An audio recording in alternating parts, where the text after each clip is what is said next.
அதே மாதிரி முழுவதும் சேதமடைந்த வீடுகளுக்கு 4 லட்சம் ரூபாயும், பகுதியாக சேதமடைந்த வீடுகளுக்கு பழுது நீக்கம் செய்ய 2 லட்சம் ரூபாய் இழப்பீடு வழங்கப்பட்டது. கொடுத்தது யாரு? நம்முடைய முதலமைச்சர். உங்களுடைய வரிப்பணம். ஒன்றிய அரசு காசு கொடுத்துச்சா?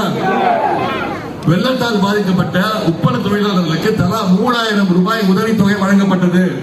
அதேபோல் வெள்ளத்தால் சேதமடைந்த மீன்பிடி படகுகள், வலைகள், இயந்திரம் மற்றும் மீன் பண்ணைகளுக்கு நிவாரண தொகையாக 275 கோடி ரூபாய் நம்முடைய தமிழக அரசு ஒதுக்கீடு பண்ணிச்சு.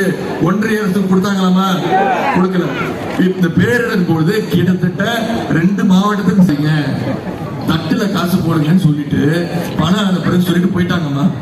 சரியா? நான் கேட்டேன், தயவு செய்து பணம் கொடுங்க. முதலமைச்சர் கேட்டாரு, நாங்க இவ்வளவு கொடுத்திருக்கிறோம், கிட்டத்தட்ட 2500 கோடி ரூபாய்க்கு மேல பணம் இழப்பீடு கொடுத்திருக்கோம், மக்களுக்கு கொடுத்திருக்கிறோம். State disaster relief management fund ஒன்று இருக்கு, பேரிடர் நிதி, ஒன்றிய அரசு கொடுக்கணும், அதுல இருந்து கொடுங்கன்னு கேட்டோம். அதுக்கு அந்த அம்மா என்ன தெரியுமா சொன்னாங்க? அமைச்சர் நிர்மலா சீதாராமன், நாங்க என்ன ஏடிஎம் மிஷினா?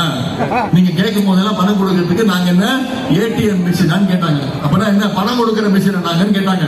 நான் என்ன தெரியுமா கேட்டேன்? நான் என்ன உங்க அப்பா வீட்டு காசை கேட்டேன்?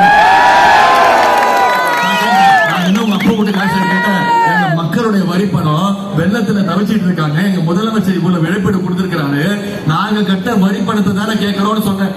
அந்த அம்மாக்கு பயங்கர கோபம் வந்துருச்சு. கோபம் வந்து ஒரு பிரஸ் மீட்டை வச்சு 1/2 மணி நேரம் எனக்கு பாடம். உதயநிதி மரியாதையை பேசணும், மரியாதை கத்துக்கணும், மரியாதை இல்லாம பேசுறாரு. அடுத்த நாளே நான் சொல்லிட்டேன், அம்மா மன்னிச்சுக்கோங்கம்மா, நான் உங்க அப்பா, உங்க மரியாதைக்குரிய, உங்க மாண்புமிகு, உங்க மதிப்புமிகு அப்பாவோட காசு விட்டு கேட்கிறேன், எங்க தமிழ்நாட்டு மக்களுடைய வரிப்பணத்தை தான் கேட்கிறேன்னு சொன்னேன். அவங்க கேட்ட மரியாதையை நான் உடனே கொடுத்துட்டேம்மா. ஆனா நாம கேட்ட இழப்பீடு தொகை இது வரைக்கும் 1 பைசா கூட வரல. இதை நீங்க புரிஞ்சுக்கணும். இந்த 2500 கோடி ரூபாய்க்கு இங்க தலைவர் இங்க நிதி ஒதுக்கீடு பண்ணி அத்தனை பேருக்கு உதவி செஞ்சாருல்ல, நிதி ஒதுக்குறாருல்ல, இதுக்கு யாரு காரணம் நினைக்கிறீங்க? முழு காரணம் யாரு?